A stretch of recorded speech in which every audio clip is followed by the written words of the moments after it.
If you clicked on this video, you realise that you're human and that you make mistakes, but do we give the same grace to others? In the story of the woman caught in adultery, the Pharisees wanted to stone an adulterous woman because this was against the law.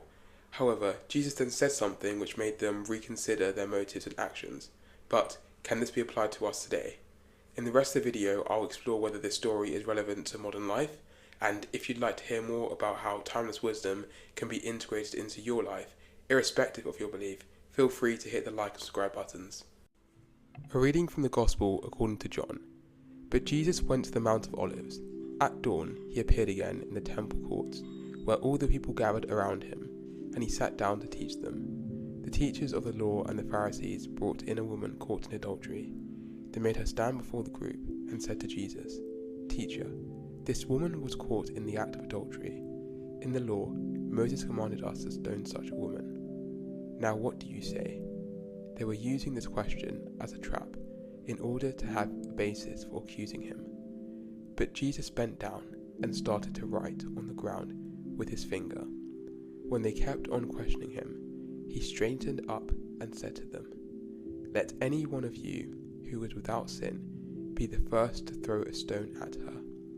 Again, he stooped down and wrote on the ground. At this, those who heard began to go away, one at a time, the older ones first, until only Jesus was left, with the woman still standing there.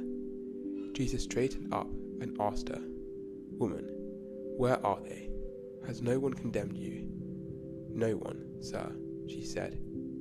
"Then neither do I condemn you," Jesus declared. "Go now and leave your life of sin." The Gospel of the Lord. Why do we love to judge others before ourselves? The scribes and Pharisees said, "Teacher, this woman has been caught in an act of adultery," and asked Jesus if this meant that they would be able to stone the woman. I think this can have some resemblance with us, because we may think that because we've done something that's right, we're able to point out other people's flaws and be like, "Aha, I've got you."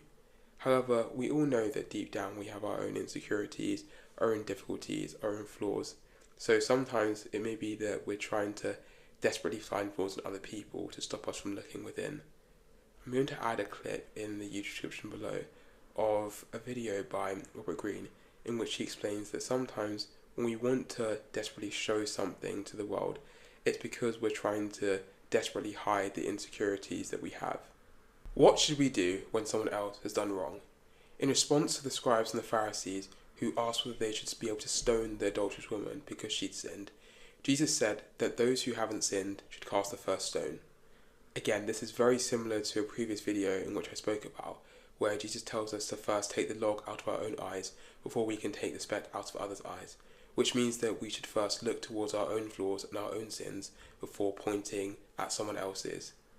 I also think that we may think in response to this that, okay, sure, I admit that I've made certain flaws and certain mistakes, but those aren't as bad as what someone else has done. However, Jesus still said that if you haven't sinned at all, that's when you can first stone the person, which means that it's not about how bad the sin is, it's about the fact that we've all done it in the first place, and I think this is important to remember. If you've never sinned, you should stop watching this video. Jesus said, "Let the one who's never sinned be the one to cast the first stone towards the adulterous woman," and in response, the scribes and Pharisees walked away one by one, leaving only the adulterous woman and Jesus. If you're still watching this video at this point, first of all, thank you for watching, but it also means that we both realise that we don't have to present this perfect facade in front of others, as we know we have flaws.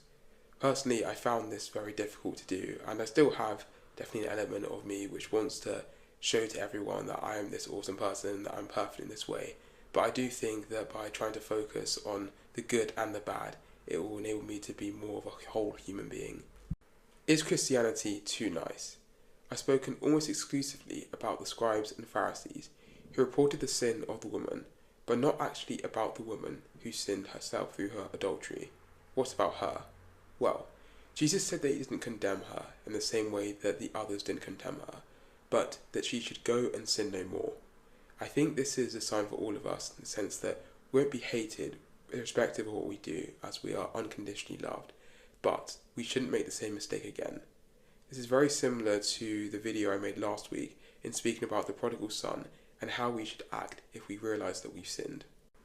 What do you think about Jesus' message? Do you think he's too harsh, fair, or too lenient on the adulterous woman's behaviour? I'd love to hear your thoughts and perspectives in the comment section below. Thank you for watching, and I hope to see you next week.